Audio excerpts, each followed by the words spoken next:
ask questions, right? What's that? Like a way to ask questions. I don't know. Maybe.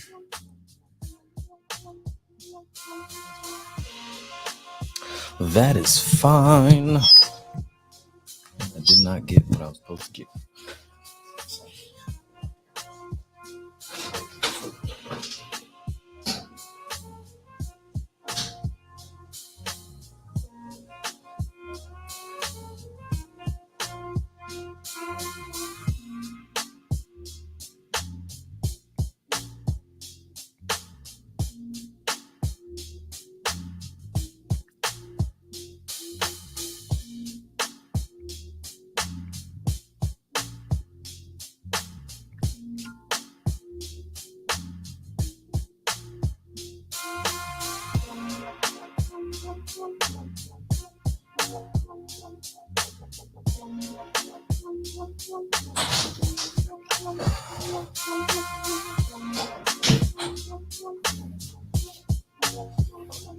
All right, I shared it. We are live.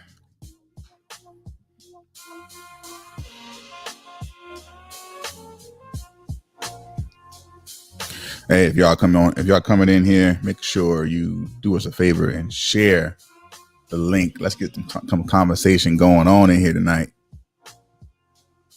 Where you live at on Instagram? I'm gonna try to go live on Instagram. All right, that's what's up.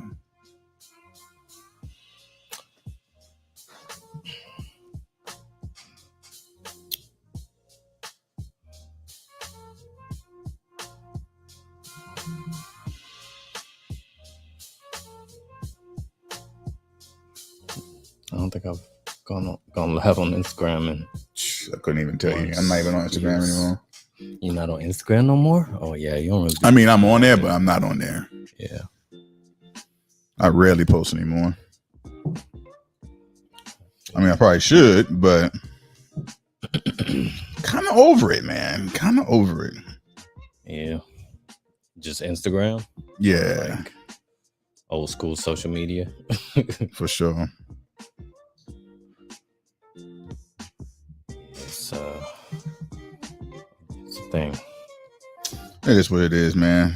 Gotta take the good with the bad, you know? Yeah. How y'all doing, method heads? We're gonna start here shortly. Grab your drink. It's a Wednesday. Tonight, we just talking 2022 recap. It's a comeback. Talking about all the things that has gone on since our last episode. Been a little while. It has, man. It has been a long time. I don't know exactly how long. The last episode on Spotify, tell us.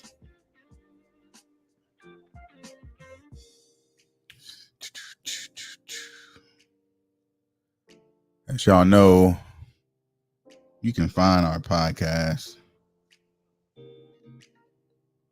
everywhere. So the last episode was January 23rd. So February, March, pretty much half of April. So 2.5 months. 2.5 months.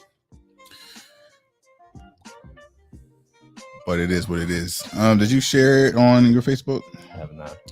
Sorry we left y'all for so long. But we back now. We back.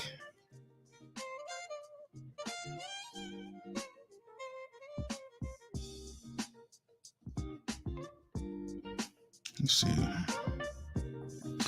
What's up, my TikTok followers, people who are coming in here? We are going to start in 45 seconds.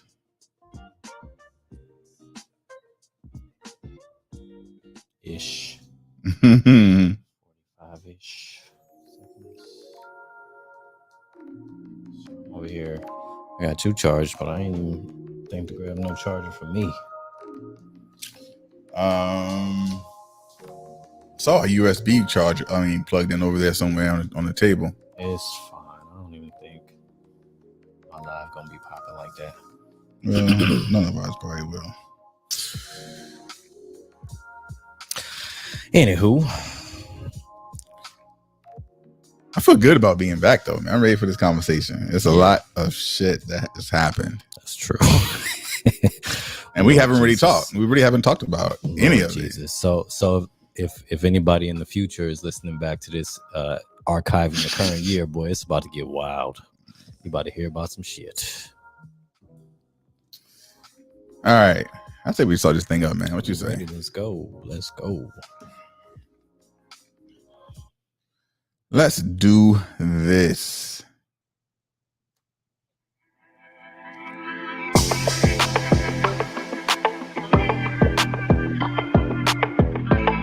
Hey, look at that.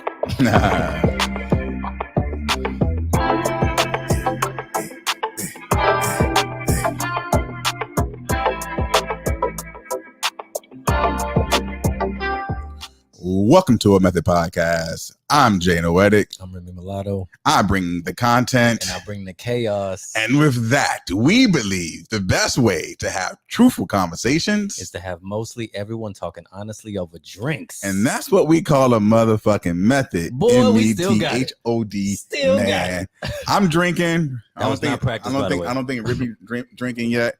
I'm drinking on a little bit of Crown Apple. I'm drinking on a little bit of Oxygen. Clink. He might drink something a little bit. Hey, man, first I need to say thank y'all for whoever comes in and joining and watching this podcast or listening to the podcast. We appreciate you. I take complete blame for us not being around the last couple months. I personally needed a break. And I have been podcasting nonstop. We was going every week for like months. Yeah, and that's just with a Method Podcast. Before that, I was doing my own separate podcast, and I was just mentally drained. So I needed a break. Remy was ready to go 110%. So it's not on Remy, it is on me. Yeah, and keep in mind we put a lot of love into this. So for sure, please share the love, because that's how we keep this thing going. 100%, man. And so tonight's episode, this week's episode, we're just going to talk about 2022 first quarter recap, because we haven't had episodes since January 23rd. Yeah, everything we missed, Yeah. Everything we couldn't talk about since we wasn't here over the last couple of months. For sure. And I think so. This episode is going to be a little bit different. No segments. We're just going to talk about different topics. Right on. So I think we should just get into it. Let's go. So the very first one that's on my mind that I can think of is the Joe Rogan and a whole debacle. Yeah. Right. And I think Joe Rogan using the N-word is what specifically happened. I mean, you can say the N-word. I mean, but yeah, Joe. I'm not gonna say it the way he said it. Yeah, don't say it, because then TikTok gonna kick us off. But so by now everyone knows the whole thing that happened with Joe Rogan. I think both of us are kind of Joe Rogan fans. Are we not? Are you a Joe Rogan fan? I know you used to be. Has it changed? Before the whole incident, did it change? No. For the most part, I like Joe Rogan's podcast. I think it has value, and I appreciate that about it. I wouldn't say I'm a fan of the dude, though. He get on my motherfucking nerves. And it's just one of those things like that, like he does a lot of things, or some of the guests he has on are things that irk me or whatever. And sometimes when he goes off into his rants, I get irritated or whatever. So this is just another one of those things. So I already have like a negative perspective about him. So this was just another thing along that line. So it didn't make or break nothing about how I felt about his podcast. I have not listened to Joe Rogan in a while. I do like his podcast though. Like I like it because I like the guests that he brings on. I feel like he does a very good job at interviewing his guests. He allows his guests to really talk and be the main focus. Unlike some people. No. Yeah. But when it comes, but I haven't I've not listened to a lot of his stuff lately. So when the whole thing came out about him saying that word, I did not react the way that I guess other people did. I hadn't really been tuned into it. Mm-hmm. But and with the way the video was spliced together, it was kind of like a hit job if you really think about it. Yeah. You know what I'm saying? Like, even if he had said it here or there or whatever, throwing it all together like that automatically makes it look a lot worse than it is. And the other part of it, for me, is it's really not that unusual, because it's not like he was saying it in a facetious or negative or racist way. He just was not censoring himself in use of the word. Wait, so I think was it two different incidents? Because the one that I remember first was him talking about black people looking like apes. That was the really that was the bad one when he was talking about going to see Planet of the Apes, and where they ended up going. He said, "Oh man, we are in Planet of the Apes." Yeah, right. And because there was a lot of black folks in the theater. There are a lot of black folks there. Which I like. He didn't mean like the black people look like apes. He meant it was just like a jungle. But did he though? I don't know. I think in hindsight, it's an easy cover up to say that. But I don't know if he did. As much as Joe Rogan gets on my nerves, I've never took him as like somebody who, because that is blatantly racist. Like to think something like that and then to say like that's pretty raw racist. Like Trump would say that. But I mean, but I just don't see it for Joe Rogan. Given not that I know him personally, of course. All I know is what I've seen on his podcast and Fear Factor. but I think I just sounds somewhat racist to me. I don't know if he's racist. I'm not saying he's racist. I mean, saying something like that. Well, saying it with because it doesn't make any context. Even if you're saying it's the hood or it's the ghetto, well, would you have said that if it was in the trailer park area? Would he have said, "Oh, we are in the Planet of the Apes"? Maybe. You know what I mean? Maybe. I don't know. I would believe it. I'm not a fan of cancel culture to begin with. Right. I believe people deserve the opportunity to evolve and to change, and not to have their past held against them if they've shown clear signs that they have changed. Right. And he definitely apologized. He definitely was like, I understand that the use of that word wasn't okay, and ultimately say he didn't mean it or whatever. So I mean, people that didn't fuck with Joe Rogan before just don't fuck with him more, and people who still watch him or like him or whatever really don't care that much. That's like nothing really changed. The meter didn't move. The only thing that changed is Spotify took down the episodes, I think, where he was saying it.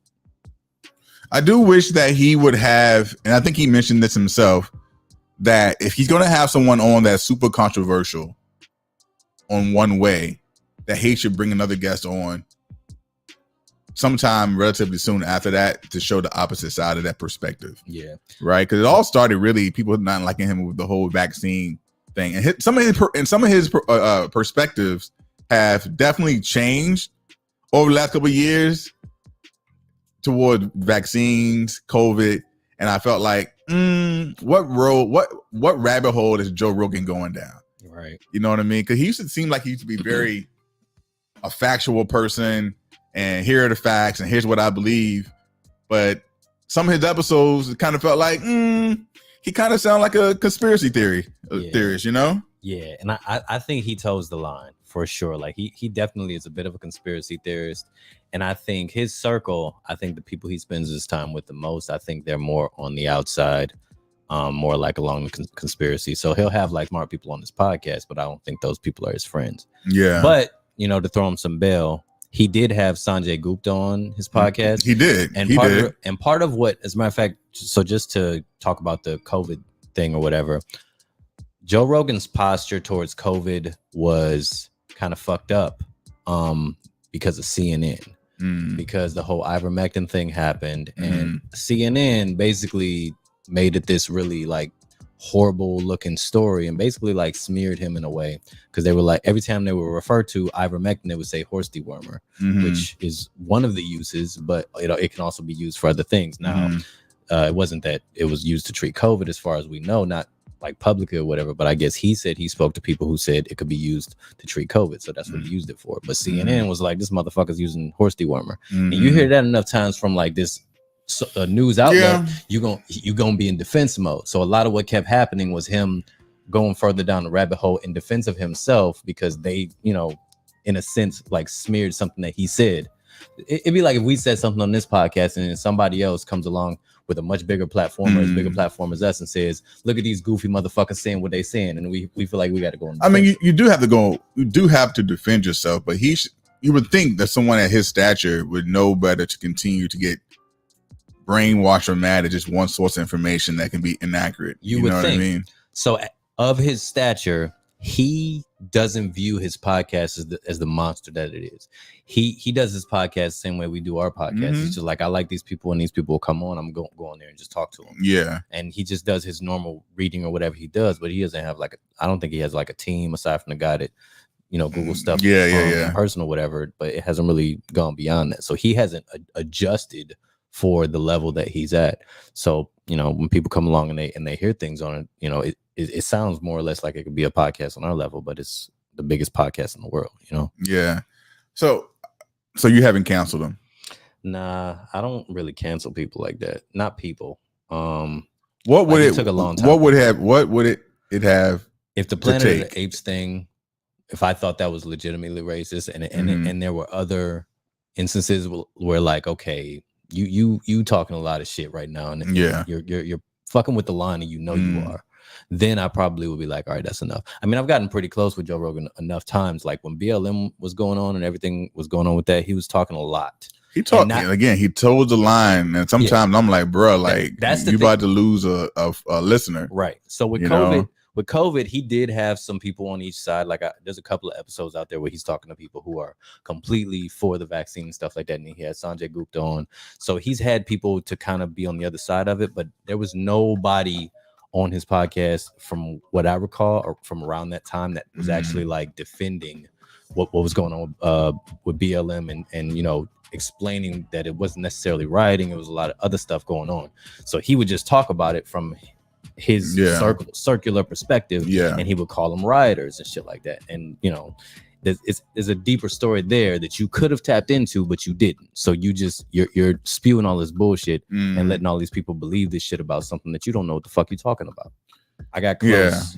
I understand people's perspectives who want to cancel out Joe Rogan, but I'm willing to give him the benefit of the doubt and see what he does going forward. And once someone apologizes about it, I'm okay. I'm good. But we got to give more we got to give apologies more credit. Like, but I do think if it would have been something if that clip would have been like brand new, I would have been like, fuck Joe Rogan. Right. But it was a fairly old clip. Yeah. You know what I mean? And so I'm sure at some point in our lives, we all probably said something in the past that was not the correct perspective per se, that we wish we could apologize about and take back. Yeah, we've just been fortunate enough not to have people go and dive in and look for stuff that we've done in the past. Listen, if I ever get famous, I'm deleting my motherfucking Twitter, because who knows what the fuck I've said over the last like 15 years or whatever, how long I've been tweeting. That is probably gonna piss off somebody at some point. And it's hard to say the right. You're never going to say the right thing all the time, especially if you're in today's culture. You're going to say something that's going to offend somebody. People get offended super easy, right? And I'm not saying that people are super sensitive, because I do believe that in the 80s and 90s we were saying some really insensitive shit. You know what I mean? And we had to evolve and learn how to say things differently, right? But I do feel like we're super far left on being offended these days. You know. So that's one thing that happened. What else has happened since January 23rd, our last episode? That's on your mind. A young man put his hands on another young man at a very popular event. All right, let's talk about it. I don't know if you know these individuals. I don't know if y'all might not have heard about it. It was actually real low key. Like, who was it? Not nobody really talked about it at all. It's this guy Willard Smith? I think his name is Willard Smith. Yes. And he put his he used his right hand his strong hand. Yeah, his strong hand.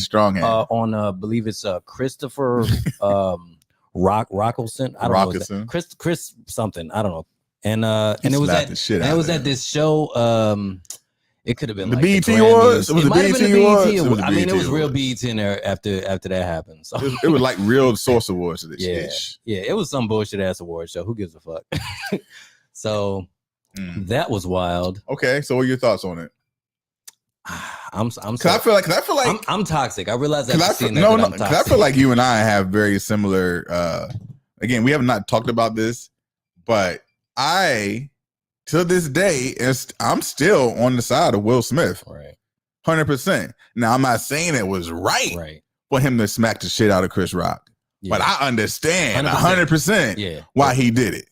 Right. At least to us on our perspective, because we're not psychiatrists. We don't know the backstory. Chris Rock got a joke like that about OJ of all people, and he was like, "I'm not saying he should have did it, but I understand." But I understand, which is 100%. And it's unfortunate though that I feel like white America just needed a reason to cancel out Will Smith. Yeah, that was. I'm so offended. Oh, that was one of those moments for white America to just kind of mind their business, because just stay out of it. But that's the problem with it happening at the Oscars. If it did happen at the BET Awards, white people probably wouldn't have gave a fuck. Seen it, you know what I'm saying? But for it to happen at the Oscars, they're like, oh, this is our thing, and y'all cutting up here, so we're gonna have everything to say about it. He should have got arrested and all that bullshit. No, he shouldn't have got arrested. And honestly, I don't think the punishment that is getting is justifiable. It's like suspend him from the Academy. I 100% agree with that. I agree with that. But his show's being canceled for right now. I don't agree with that. Especially when Chris Rock is talking about he's not going to talk about it until he gets paid. Right. What is that about? He's suing. I believe he's going to sue Will Smith. You think so? Which I'm fine with, actually. I mean, I feel like if you put hands on somebody, either they're gonna hit you back or they're gonna sue you. Yeah. You know what I mean? And that should be the end of it. Honestly, if it was in private, that would have been the end of it. You know what I mean? But because it was in public, obviously the entire world has to get involved. I mean, it's not right, man. But as much shit as we get, as black men get about not protecting black women and not standing up for black women, and for Will Smith getting all the shit for not standing up for black women, for his wife, the moment he did it, it's a problem. Yeah. Right. So how do you win? How do you? Because for me, if you're gonna talk shit about my woman, and it's not the first time you talk shit about my woman, I got a problem with it. Whether I'm Will Smith or I'm just Jay Noetic, when I'm out in public, you know. So here's one interesting and I think funny thing about it. A lot of people were saying he should have handled it backstage. Nah, fuck that. Which I understand that as a sentiment, but I feel like as somebody who read his memoir, I understand Will Smith a lot better than people who have seen him otherwise. Like, this is somebody who essentially has told enough people, whoever bought his book, as much of his story as he could from his perspective.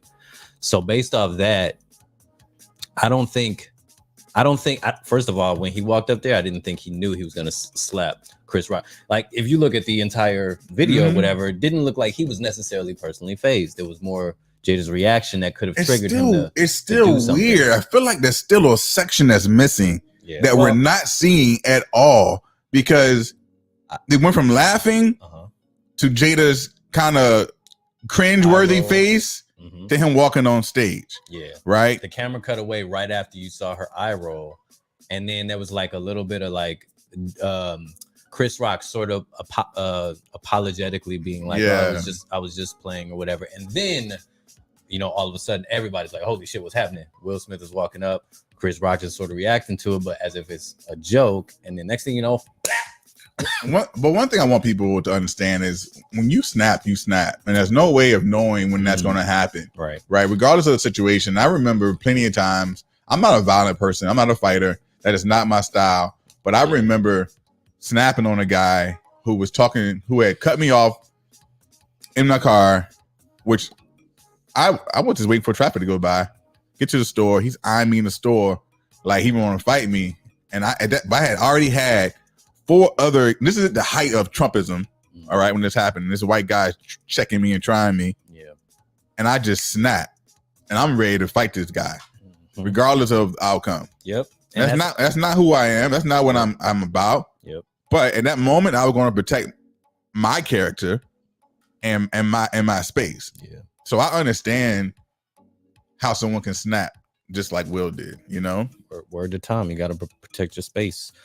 I feel like, and I said this before, he definitely snapped, and he snapped because people have been poking and prodding him ever since the whole entanglement happened, or even not necessarily poking and prodding him, but it's his family. Especially been that his entire family has been getting it in the public eye, and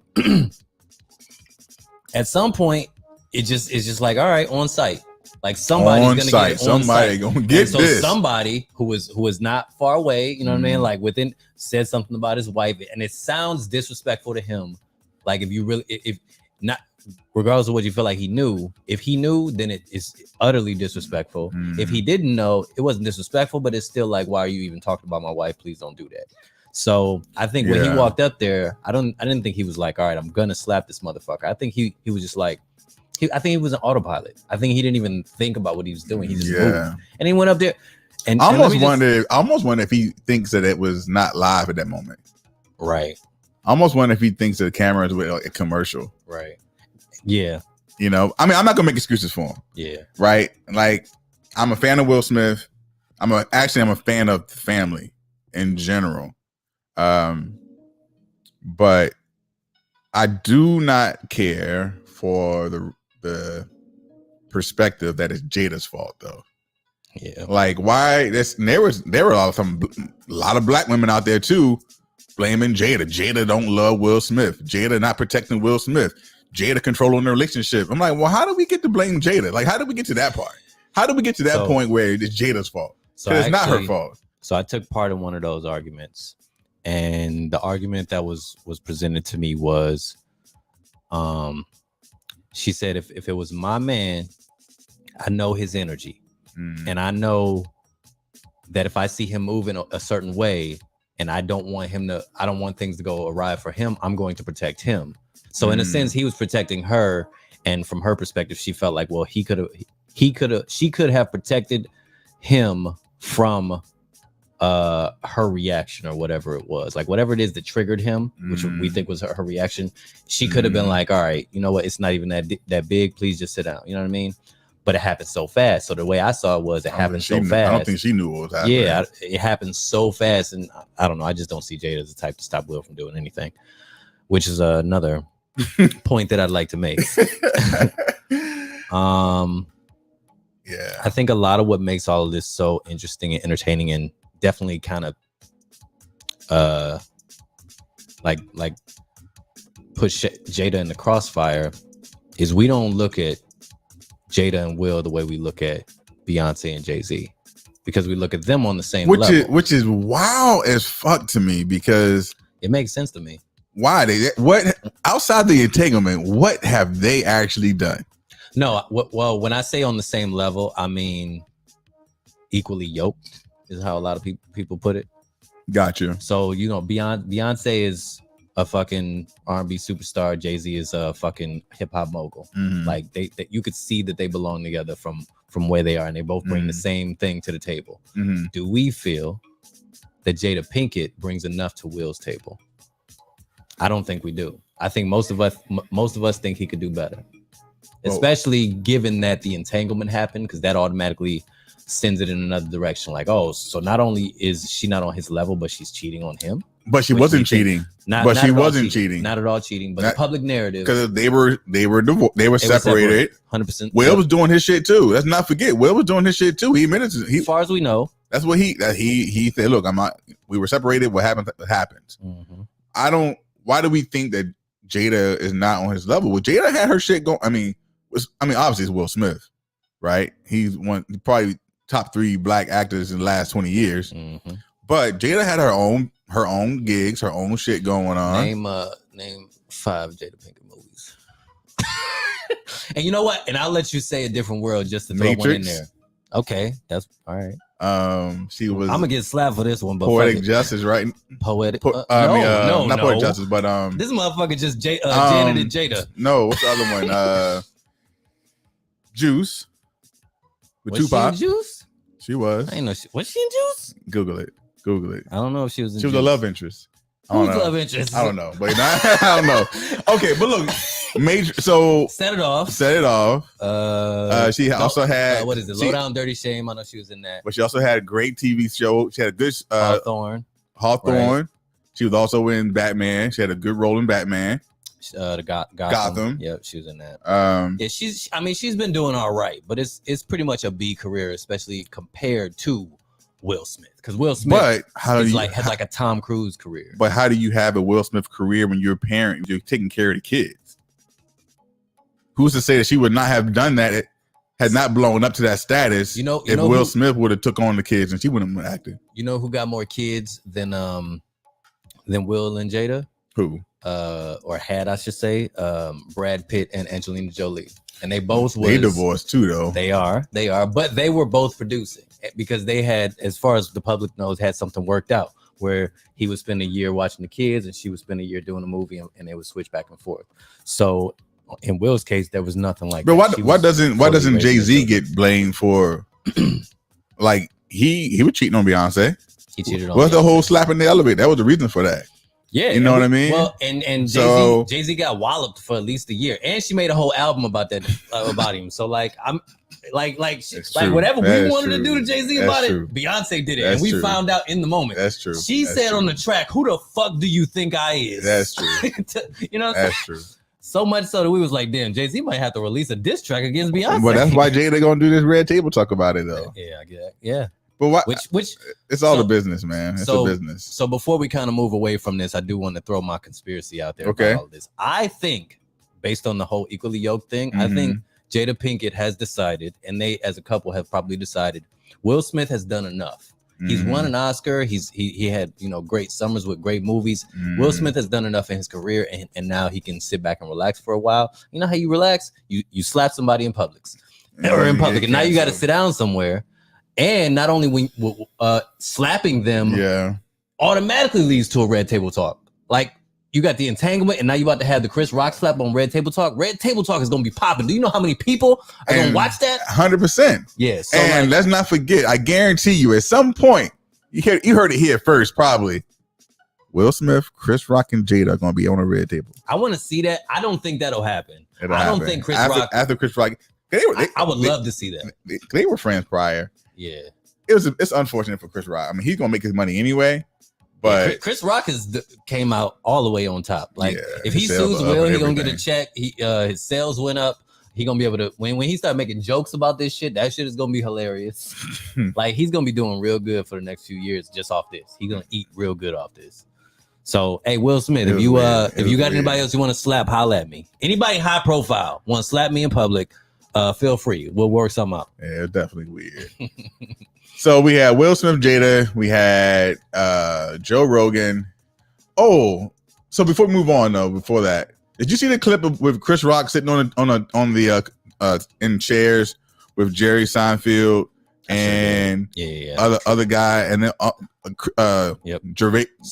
What's his name? So there's a video of Chris Rock sitting down with Louis C.K., Ricky Gervais, and Jerry Seinfeld, and they're having a talk about basically saying the word Nigger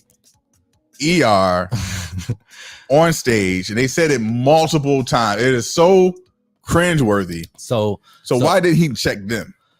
Okay, because I have a problem with that. I have a problem with that, and I was ready. Look, I don't cancel people, but I was like, oh, I see why he got slapped. I'm all right with that.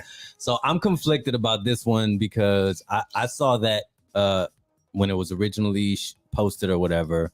And for me, as a stand-up comedy nerd, it was just dope to watch all of them people talking. Especially like Chris Rock being there because he's the best, one of the best to ever do it from that perspective. It'd been dope to see like somebody there like Eddie Murphy or whatever, but he was the token black guy in that situation. Yeah. So it's one black dude, 3 white dudes.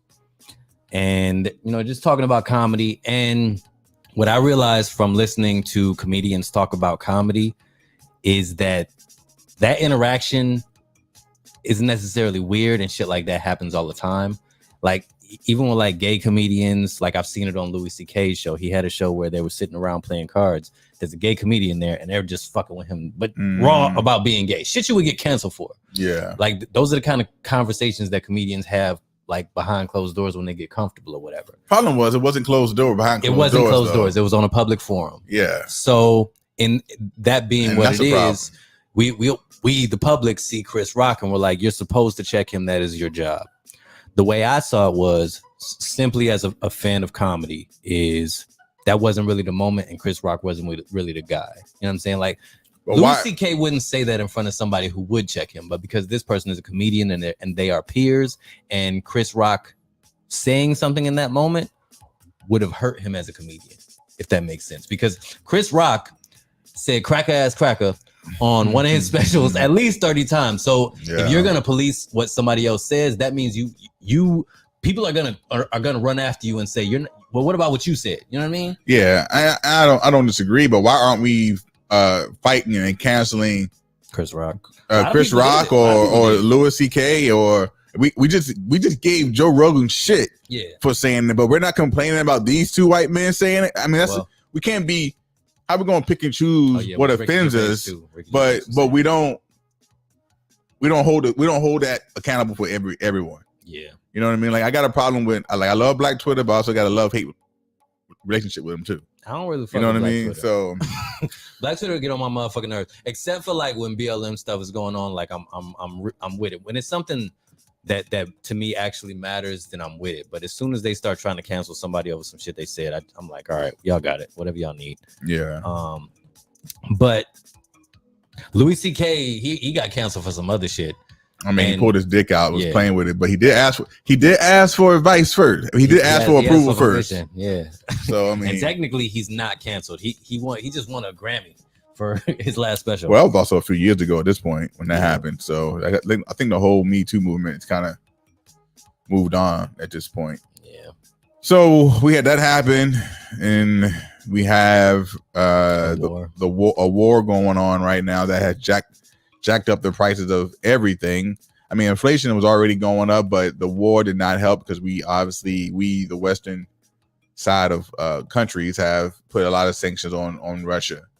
Why don't Black people give a fuck about Ukraine though? Because Ukraine don't give a fuck about Black people. Let's just say that first. I'm just playing. Well, I was gonna say because a lot of us came from Ukraine or wherever the fuck it is. Like we got enough problems here to be worried about another country's struggle on that level. Plus, I mean, I hate to say it, but it's white people. White on white crime. White people, like we care about Haiti and we care about. That's not us. That's y'all. That's some white people shit. What?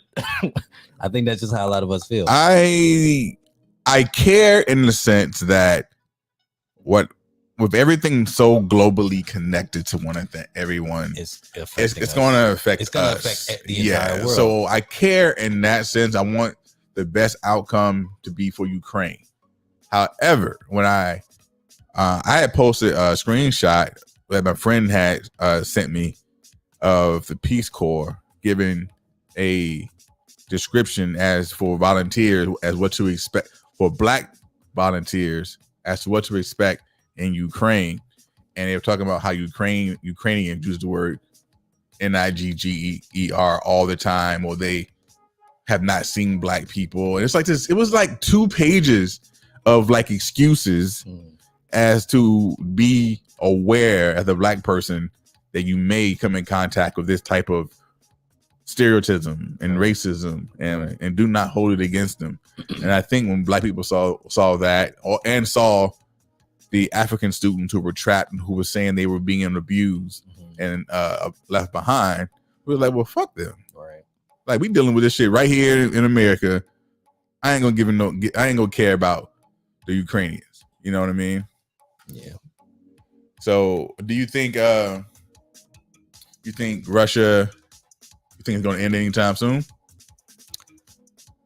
Because the plan had not gone according to plan for Vladimir Putin. I think they did not capture Kyiv. Right. I think Joe Biden is not going to allow Russia to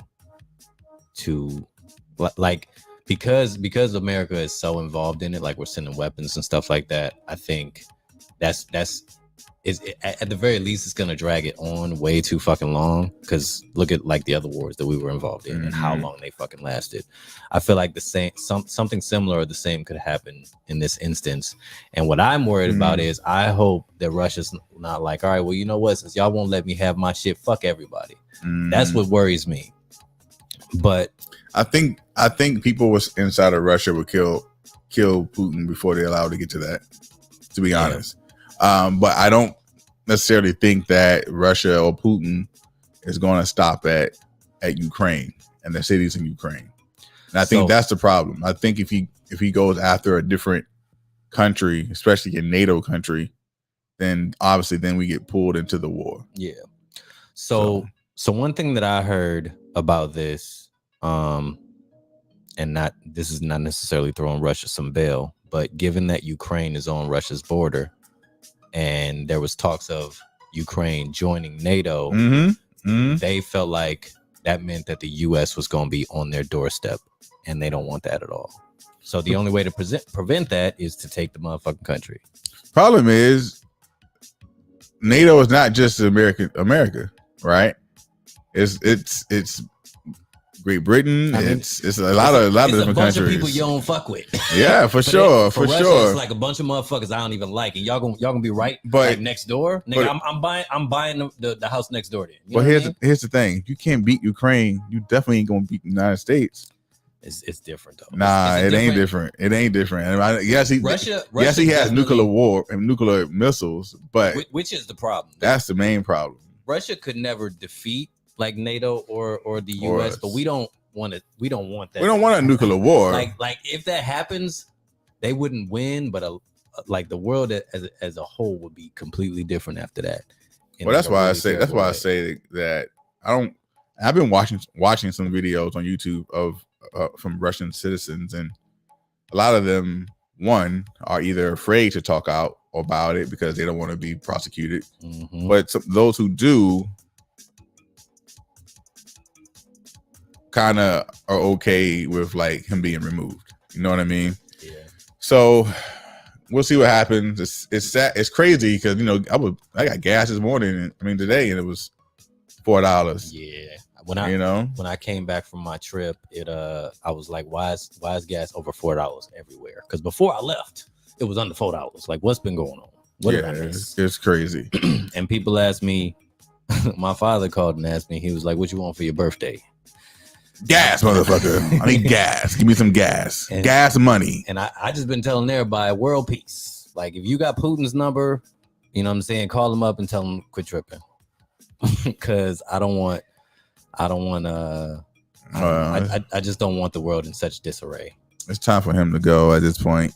Yeah. I don't care how it's done. Just get him out. Yeah. So, yeah. Let the Republicans tell it if Trump was in there. Whatever. Whew, that's a whole other issue, man. Right. We got midterms coming up, and they saying it ain't gonna be pretty for Democrats. Liberals and Democrats don't vote in midterm elections, and the Senate already belongs to Republicans. The House is gonna flip, and then Joe Biden is not gonna be able to do nothing for his last 2 terms. He can barely do it now because of that damn matching. Not blocking every damn thing, but we did get a Supreme Court justice in there, right? Hey. So we're gonna salute that. I always say her name wrong though. Is it Ketanji? Ketanji. So we're excited about that, man. Like the first Black woman in that position. Yeah, it's Black excellence, man. Yeah, how you feel about that? I think it's beautiful. I didn't watch the hearings or whatever. Oh man, enough to make you upset. Yeah, I was following enough commentary about it to see just that many white dudes even talking to her. Like, leave her the fuck alone. She give her the job, and I'm glad she got it. I'm glad. They were asking her questions that didn't even have anything to do with her record. That's what and her job and her position.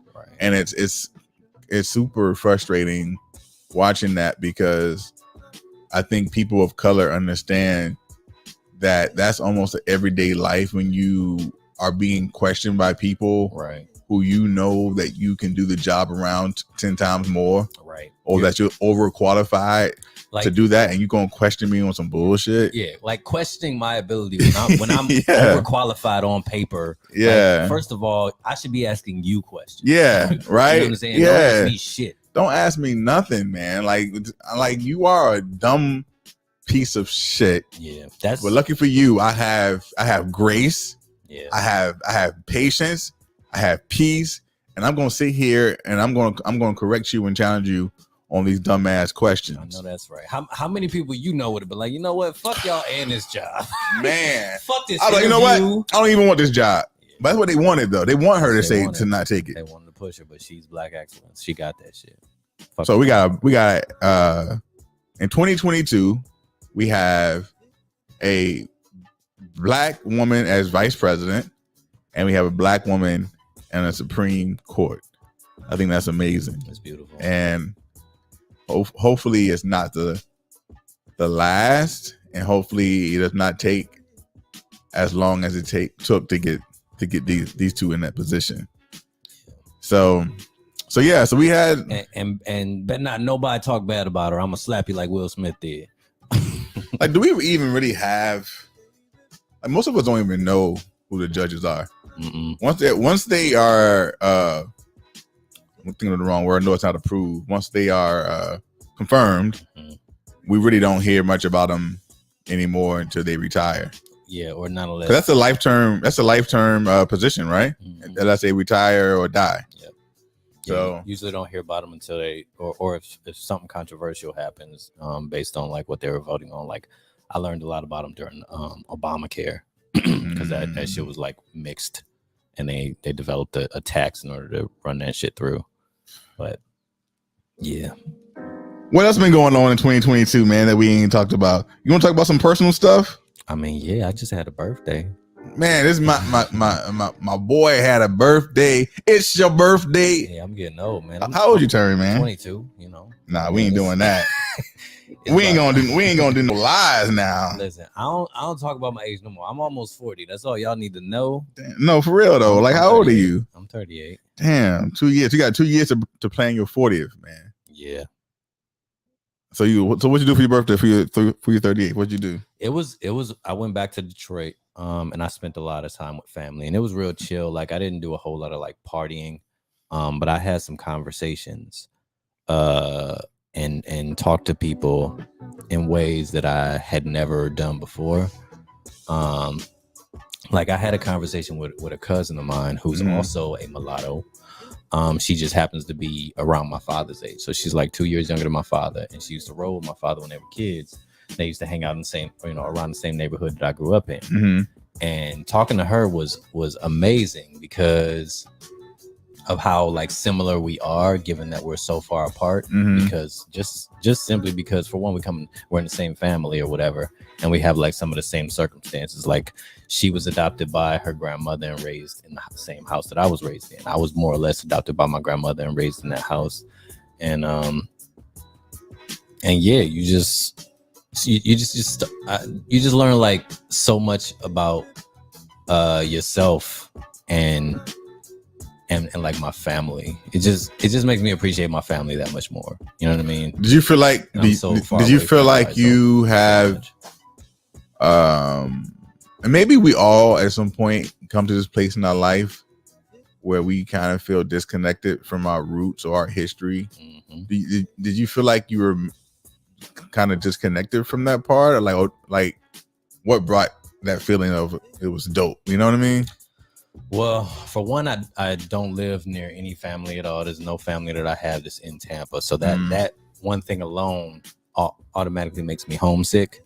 And I didn't realize that I could become homesick until I started spending so much time away from family. Like, when I first moved away, I didn't understand what I was leaving behind. Mm-hmm. I was just chasing after something, you know what I mean? And then after like being away from home it's been like, I don't even know, more than 15 years since I've lived in like around, actually 10 years since I've lived around my father or whatever. But even before that, since I lived in a city where majority of my family is.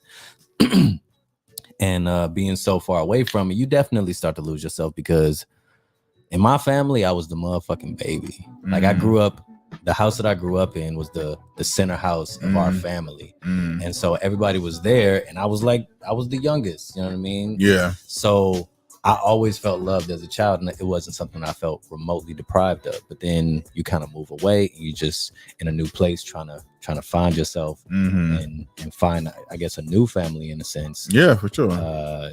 It just feels different. It feels so much different. So going back is kind of like rejuvenating in a way. You know what I'm saying? It makes me realize, because I lose my sense of worth a lot. It's easy for me to kind of get down on myself and be like, I don't know how, if I'm capable of this. I don't know if I'm confident to do that or whatever. Yeah.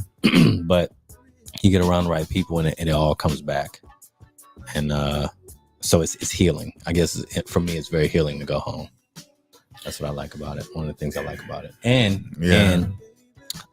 like I said, those conversations, talking to people and talking about stuff that, like, I asked so many questions about my uncles and my father, and just learning all that stuff. Like I'm basically starting to become a little historian of my family. Because I'm starting to really like connect the dots, and I got some wild boys in my family. Yeah. I mean, Jesus Christ. One of my uncles was like, I shouldn't get into it. I ain't gonna get into it, but I got some wild boys in my family. Let's just say that song "Papa Was a Rolling Stone." That's about at least 3 of my uncles. So yeah, he got a lot of kids. 3 of them. A lot of things. Yeah. From my uncles. Well, wasn't that the norm back then though? Yeah. Like, I feel like that's the norm. Like, yeah, but I'm not saying it's right, hear but about it. You know what I mean? Like, you never hear about it. You never hear about it. So yeah, so I've heard so much about it like these days, and I'm so curious. Like I want to write about it. That's how much how interesting it is to me. Like my family is so dynamic. Why don't you?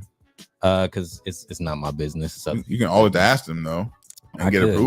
We'll see. I'll think about it. But it's very interesting. Very interesting individuals in my family. Well, you know, man,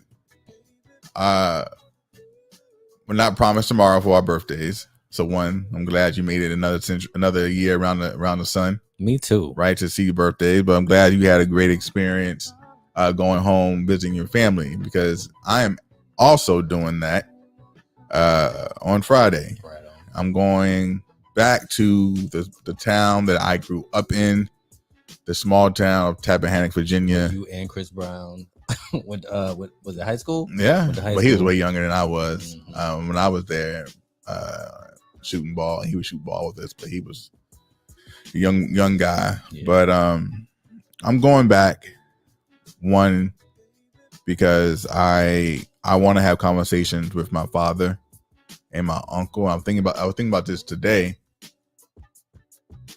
and it's probably not. I'm probably not the only one. Maybe even you can relate. Is I don't really know my father. Yeah, like know him, 100%. Right? Because at a certain point, I never heard from him again.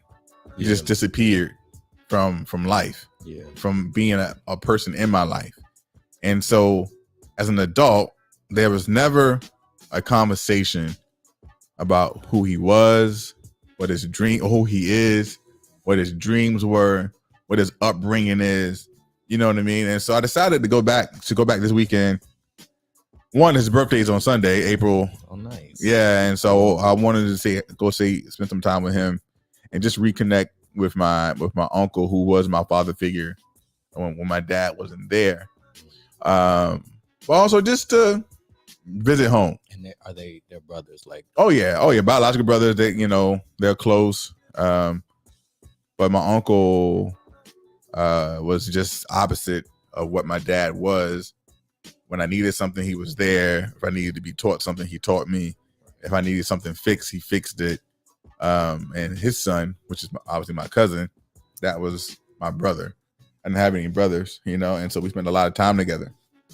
So I'm looking forward to going back, man, because I shared this story on Facebook earlier. And I encourage all people, at some point, you got to find peace in your life with your family and your family history, and your parents or your grandparents or the people who raised you. And at 25, 26, I found peace in accepting my dad for who he was, understanding that he's human. All right. And we all have fucked up things that we struggled with, or we did, or we didn't overcome. And so I decided to accept my father for that and still love him regardless. With that being said, the story I shared was my dad called me on yesterday, and he was asking when I was coming in. And I was telling him, I'm going to come in on Friday, but I won't see you until Saturday morning. And at the end of the conversation, he said, I love you. And my father never, ever says, I love you unless I say it first. Right. And he never said it himself. Right. But I started saying I love you to my father probably 6 years ago. Right. Mm-hmm. Not for any other reason other than letting him know I love you. I understand. There's no issue between you and I. I just need you to know that I love you. Right. And he would say it back. But the fact that he said it without me having to say it first, shows that it's a progress thing. He's changed. You know, that's big. It's big. So I felt good. It's the thing about that. I was like, damn. I thought he actually said it. He's out. He's out. I love you, son. I love you. I was like, I love you too, Dad. You know what I mean?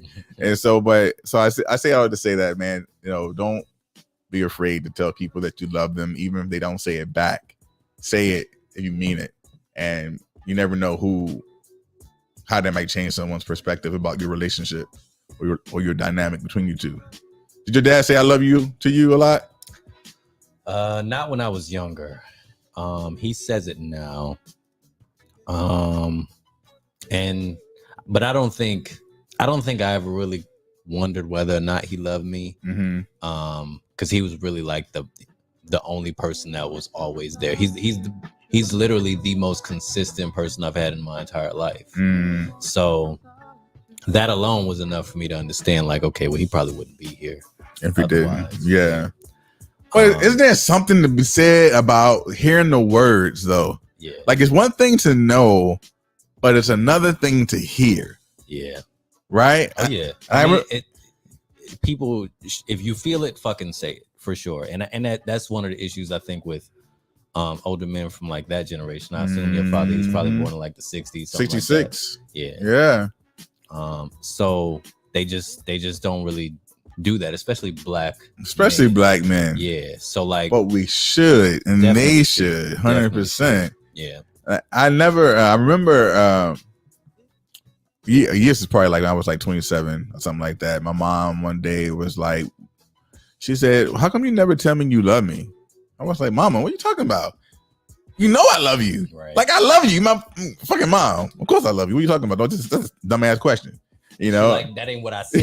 Yeah. I said, how come you don't? Yeah, I was like, Mom, and I was like, and she said to me, she said, "Son," she was like, "It's a difference between knowing you love me and hearing that you love me. I need to hear it."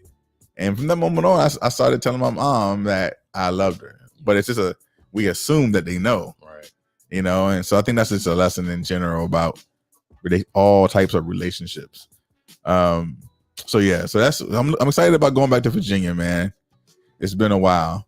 What else has been happening, man? How's the well, before we get off the subject of love, okay, I'm with it. I did hear, so like I said, I was talking to my cousin who is also mulatto, but just from a different generation, and she showed me a bunch of pictures I had never seen before. I saw pictures of my father when he was in like middle school, high school. Yeah, just crazy. Saw pictures of me from before I was even making memories. I was like 3 years old. That was wild. It's always good to see those pictures. Yeah, saw some of my uncles just looking like dapper young men. I mean, it was really dope to be able to see people in a way that I've never seen them before.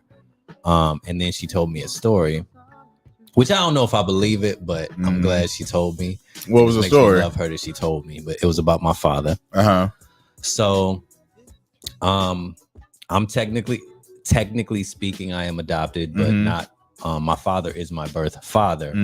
But originally, when I was conceived, there wasn't a like long-term situation going on. Nobody was married. Nobody was looking to be together indefinitely, except, as far as I know, my mother was in love with my father, and he just didn't return it. That was the original story that I heard.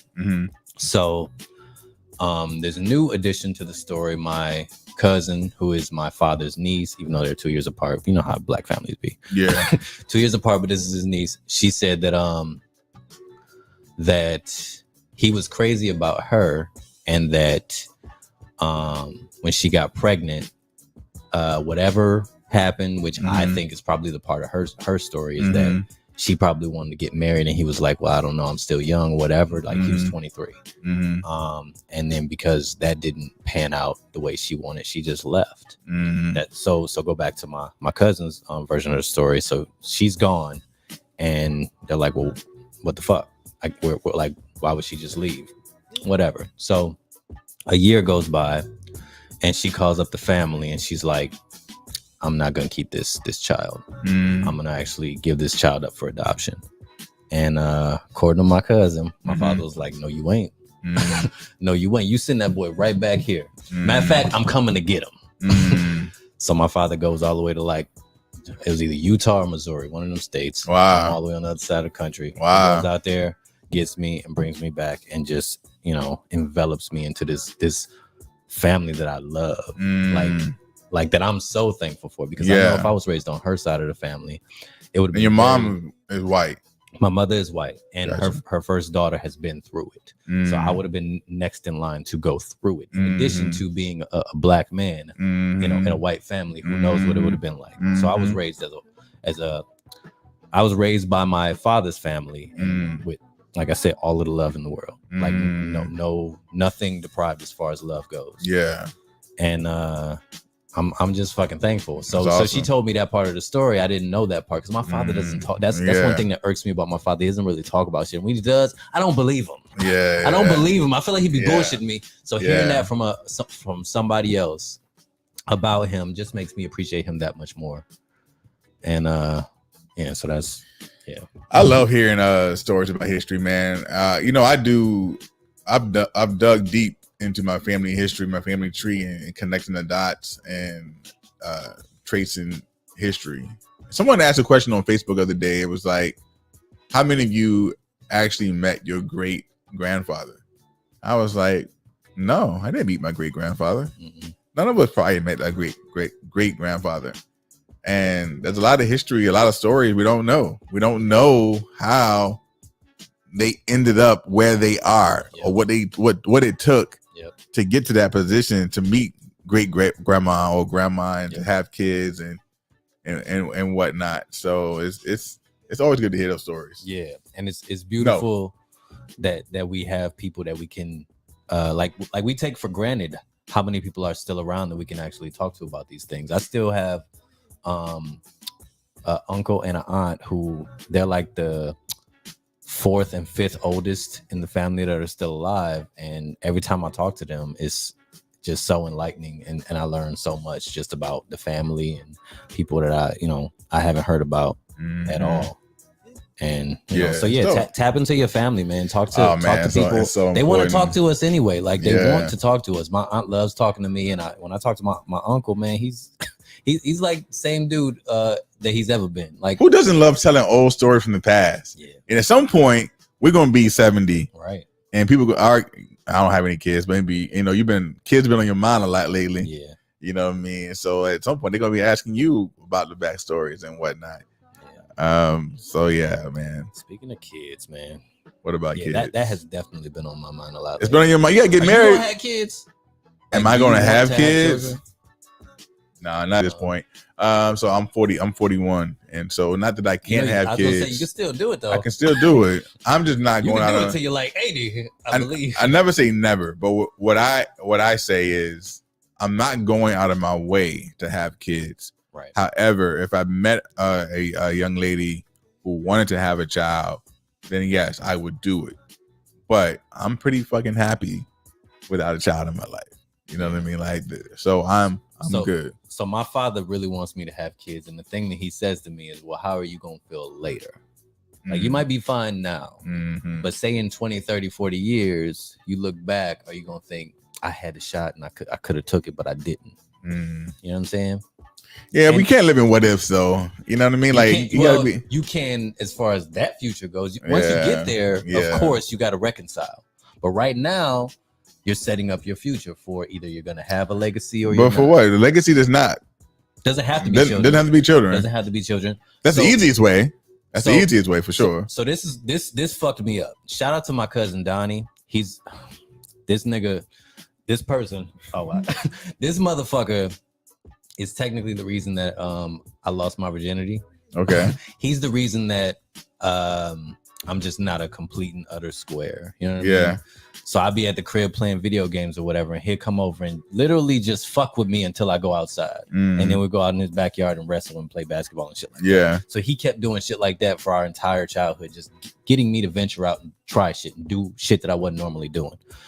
So I saw him over the weekend or whatever, and one of the most insightful, like if you think I'm insightful and I be deep thinking, this motherfucker is on a whole nother level. He always says some wild shit, and I'm like, boy, you crazy.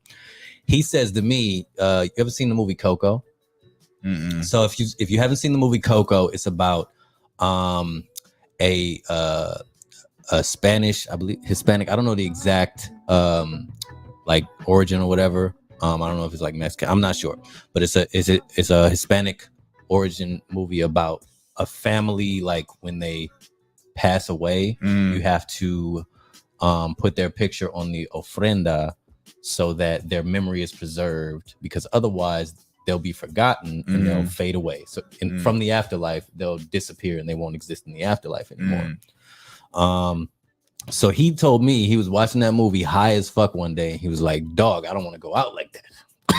He don't want to like just disappear. So it's like the only way I can fucking do it is if I have kids. If I have kids, I won't necessarily be forgotten. We don't have like an ofrenda in the black community. Yeah. So he's like, I gotta have children for that reason.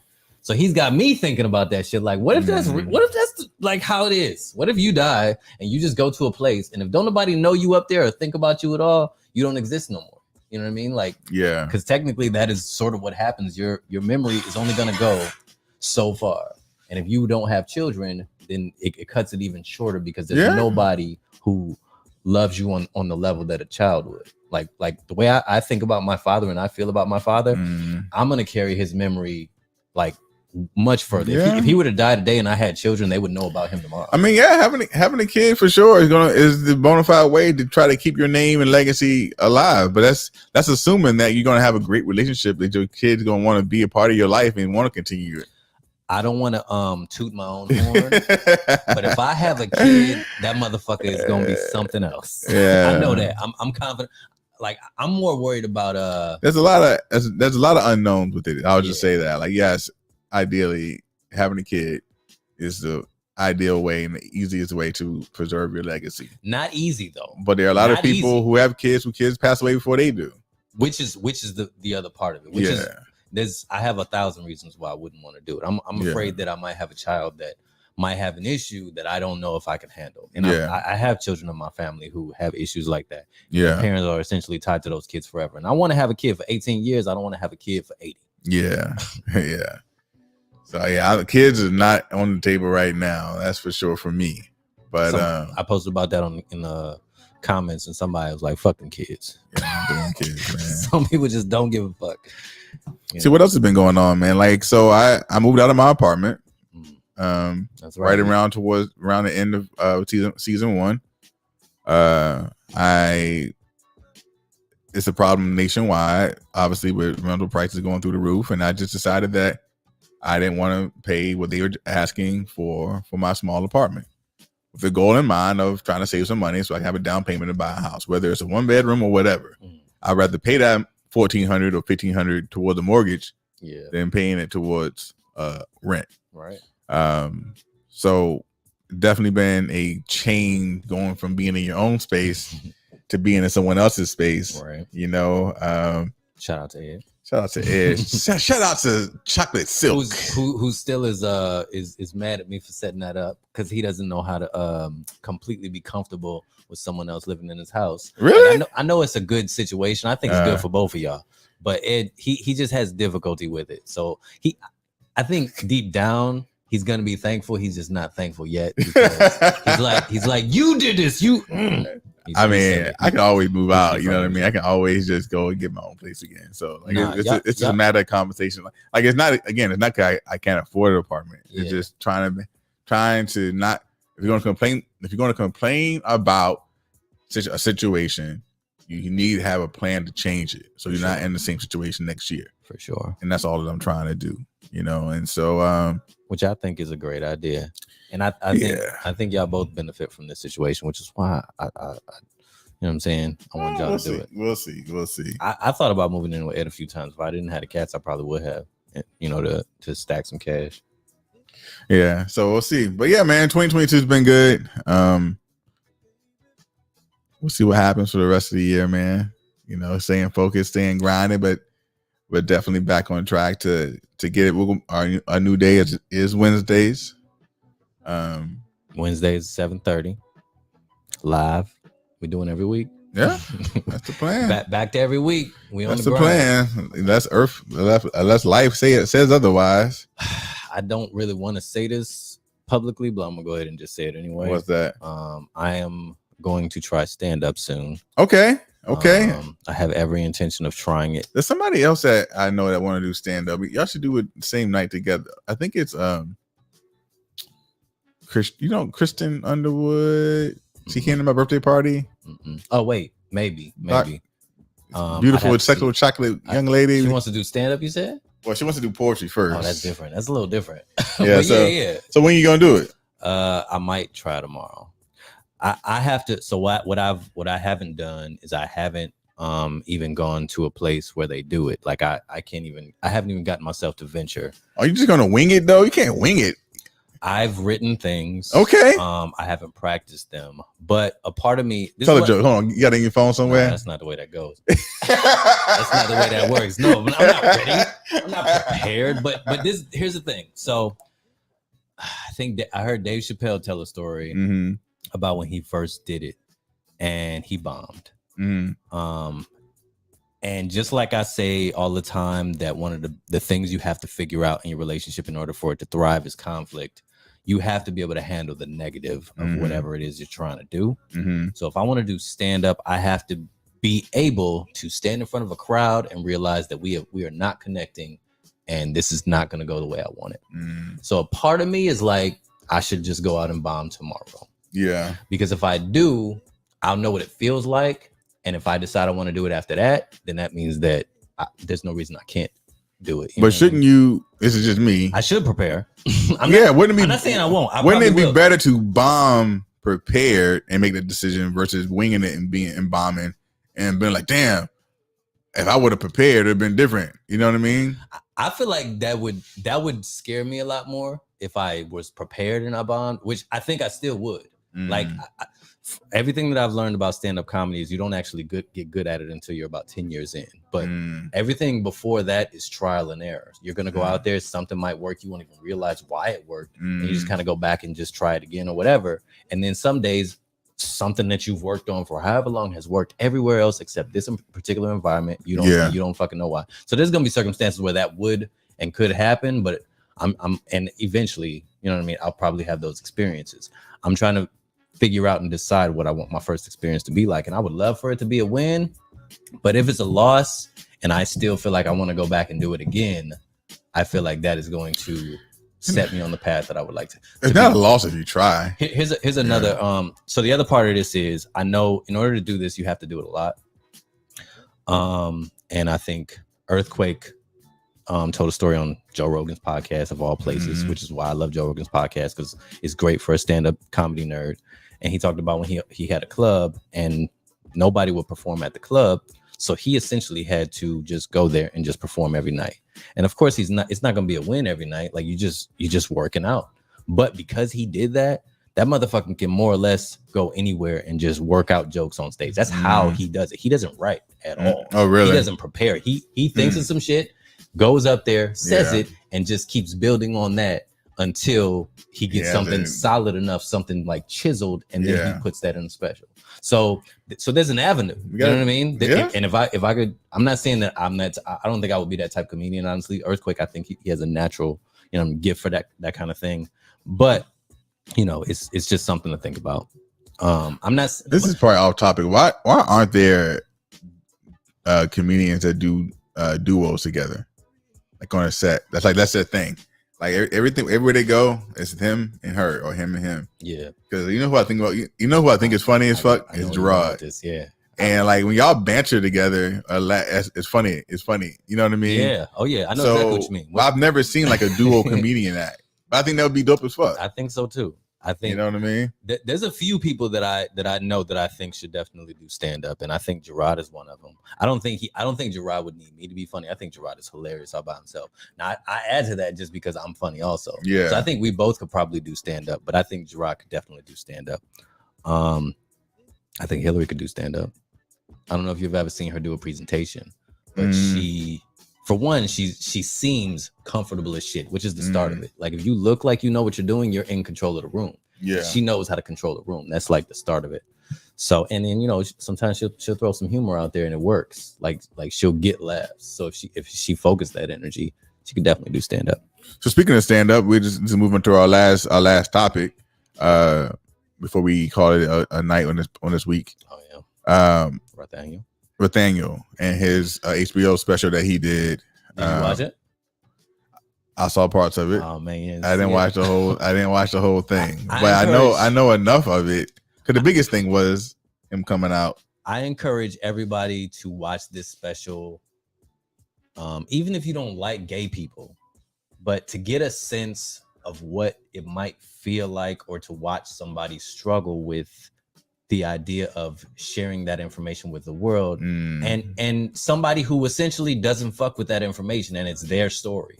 Like, he wasn't comfortable with the idea of being gay, and in his moment he was like, I'm gonna he didn't decide to share it then, he decided before, but in sharing it, everybody learns it, and then he tells you like how he felt about it in those moments. I thought it was a good stand-up. I didn't think it was a hilarious stand-up. Yeah, it was but heavy. I think it's very introspective for sure. And I'm wondering if that is if that's the new norm of sitting down in a chair and telling serious shit and trying to make some of it funny. Yeah, because Dave Chappelle, I don't say he started it, but he kind of, brother, I know, was the first one to just sit on a chair or a stool. Yeah. Talk some serious shit and make a couple jokes here and there. Because I mean, Nathaniel's wasn't funny, right? But you giggle and you smile and you understood what he was talking about. And if you really think about what stand-up is, and especially if you connect it to other similar mediums such as is it poetry, the thing that Kristen is trying to do, spoken word. It's essentially, how can I connect with the audience? Yeah. And sometimes there's humor in there. Sometimes there's just you telling a story. There's another thing that people do. Like a lot of the podcasts I listen to, is one called like Snap Judgment. Another one called This American Life, where they just basically just tell a story to an audience and connecting with the audience based on that story. So there's definitely a lot of that going on, but you could see a lot more of it from us, you know, like. And part of the reason I think you don't as much is because we don't feel like we're allowed to be vulnerable. Well, black men definitely aren't allowed to be vulnerable. I mean, you can look at it in just a sense of the backlash with Will. Yeah. Like, he did something that wasn't great, but obviously he was in a vulnerable state where he felt exposed. He felt like they're the problem. Yeah. And even with him crying, no one has felt sorry for Will, right? I mean, some people, they feel sorry from the perspective that they think that he was a bad woman that's not good for him. I think black women felt sorry for Will. I think most black men didn't. They were like most black men were the ones that was making jokes about Jada Pinkett. You know what I mean? Yeah, but I don't think black men. I don't think black men I think black men don't have a safe space often to step into to be vulnerable. Right. But I don't think black men trust themselves enough to try to be vulnerable. Right. And a lot of us don't allow each other to be vulnerable. As soon as a motherfucker say something that sounds soft or whatever, you got to hear about it. Look, I want to go on record. You on record. I want to go on record. You ain't that dude. That I was one of the first people in my network, in my circle years ago, talking about men's health and vulnerability and expressing ourselves and talking and having safe space to step into. And when I was doing that, this is six years ago, I kept on getting hit with, oh, that's feminine. No, nigga, you got gay. feminine energy. Nigga, that's gay. Right? I was like, bruh, it's not. Like, we have to start having these talks about mental health. It's not feminine, it's human. It's human. Just human. But I got hit with so much stuff talking about that, man. And I'm happy to see that the conversation is coming more to the forefront. And I think more men are talking about wanting to have healthy mental health. Yeah, like sometimes the only way to really connect with your emotions is to talk about them. And if there's no safe space for you to talk about them, except for like with a fucking therapist, which a lot of us can't even afford and definitely don't want to deal with. Yeah, like how are we supposed to handle our shit? I know for me, a lot of what I go through, I process by talking about it. If I don't talk about it, sometimes I won't even think about it in a way that is healthy. I used to try to get guys together all the time, man, just to hang out and go out and talk, except away from women. Yeah. But every time I try to do that, I get hit with any women going to be there. Like, bro, like it's okay to be around other men. It's okay to be around a group of men and not be gay or homosexual, even if it, but yeah, we need it, man. But I will watch the full episode, the full special. I did not watch the full. I don't know who I was watching it with. I was watching it with someone. I think it was a young lady I was dating. We were watching it.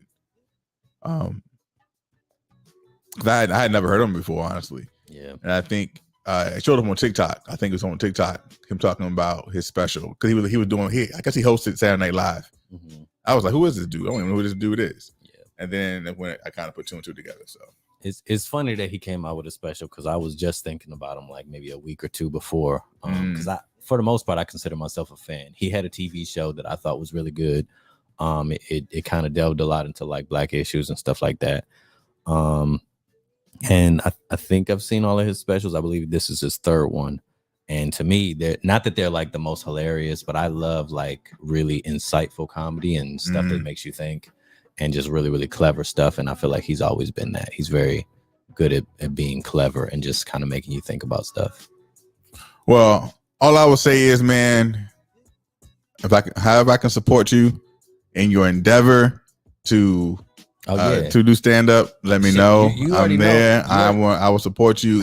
Even if your jokes is trash, I'm going to pretend like it's not trash and give you the hype that you deserve. I don't want that. I don't want nobody to pretend like my jokes ain't trash. If my shit is trash, please let me know. But what I do know is if the beginning of this goes successful, at some point I will definitely hit you up and be like, all right, I need a whitelist event so that everybody can come see me do this, because this is real now. Like that has to happen. Just don't stop at one event. If it doesn't go, if it doesn't go according to plan, for sure, don't stop at just one. Yeah, that's the thing I understand most about this, is that I have to be willing to take my L's. Like if it's something that I actually want to do, I have to take the L's and use those as lessons. Which that's right. You see that comment right there? You see that? I'm best hype man ever. Right on. I'm a great wingman too, by the way. Just so y'all know. So I'm a great hype man, a great wingman. Fact. You know what? Let's take all the adjectives out. You're a great man, sir. I rarely have any. I appreciate that. Anything I don't have anything negative to say about Jay. He's very solid dude. We all got our shits, but it is what it is. Other than that, man, I don't have anything else to talk about, man. It's been a great quarter, great recap. I've been getting back in the gym. I'm down 20 pounds. Right on. Working out. Yeah, you've been working out consistently for how long now? On 2 months in a week. Right. So I told myself I need to give myself 3 months to get back on track. And so that's not 90 days basically. Yeah. And so I'm just trying to stay focused, man. 4 or 5 days a week. I'm only eating between 11 a.m. and 8 p.m. I'm still drinking. I'm still smoking my cigars every now and then. So you kind of fast in the morning? Is that the idea? Yeah. You get up at like 6, right? I'm up at 5:30 a.m. See, I don't know how to do that. I feel like and it's been a struggle some days. I ain't gonna lie to you. It's a struggle to not eat before 11. Oh, to not eat? Yeah. So what is it about that? Like, what is it not eating for trying to lose weight, or is it just it's both. It helps give your body time to detox and to burn extra calories, but it's also helping you to lose weight. Yeah. But I used to eat 3 meals a day, and it's not saying you can't eat 3 meals a day. I go back and forth between 3 and 2. Today I only had 2. And so I eat right at 11 a.m. and then I'll eat again at like 4 o'clock or 6 o'clock. Because I don't eat after 8. Yeah. Or I try not to. So, and because I'm in bed by 9:30, 10 o'clock. So really I'm sleeping. So you about to have abs by summertime? Yeah, I don't know about summertime. I'm planning a little beach event, man. But I would say this: I'm gonna look better than I did last year. Right. Jay gonna show up to the speedo. Like, nah, I ain't doing no speedos. I'm still trying to schedule this damn this event to the nudist resort, man. I can't get enough people to go. They scared meth heads. I'm sure they are scared. So, all right, man. Anything else you want to get off your chest? Recap. I'm glad you working out and everything. I have been working out for about 30 seconds now. Like, so I'm starting today. Let's get it, man. Let's get it. Oh, You want to know how to play racquetball? I mean, that's not going to work out, but it's good cardio. I remember you posted that, and I was like, I would be down for it. But then I saw you said your back was hurting on the way to the gym, and I don't want them problems. I don't want them. I got a back issue though. I got issues all over my body. I got body issues. I just played Marcus. I played Marcus last Sunday and teaching him, man. I'm trying to get Ed to do it too. I would love to do it, but just like how I didn't go to basketball, but you got me this time though.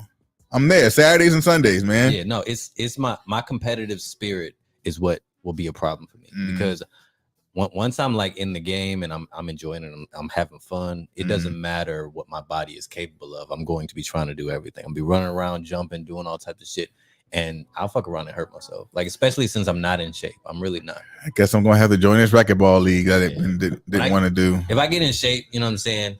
But I ain't there yet. I gotta. Wedding? How many months away, man? I may or may not be getting married in September 2023 if I do this for real. And when I say for real, I mean have like the real wedding that I want to have. So that's the plan as of right now. All right. Well, we're gonna see what happens. I am not getting married in 2023, but we're gonna work on that though. We're gonna work on that part. Next Wednesday, every Wednesday, 7:30 p.m. Catch us live on Facebook, YouTube, Twitter. At A Method Podcast, everywhere you would like to find us. The audio will be on Spotify, Anchor, Google, pretty much everywhere. The video on Spotify as well. Yes, the video's on Spotify. We do this live every Wednesday. You can come through. You can pop in the comments, say what's up to us. You know what I'm saying? Ask some questions. Be a part of the show if you need to. Like, we're trying to grow this thing. We would really love to grow this thing, and we want y'all to be a part of it. So, and we back, man. We're back to be consistent every week versus. No, that's life happens, but that's it. Until then, we'll catch y'all next week. Hey.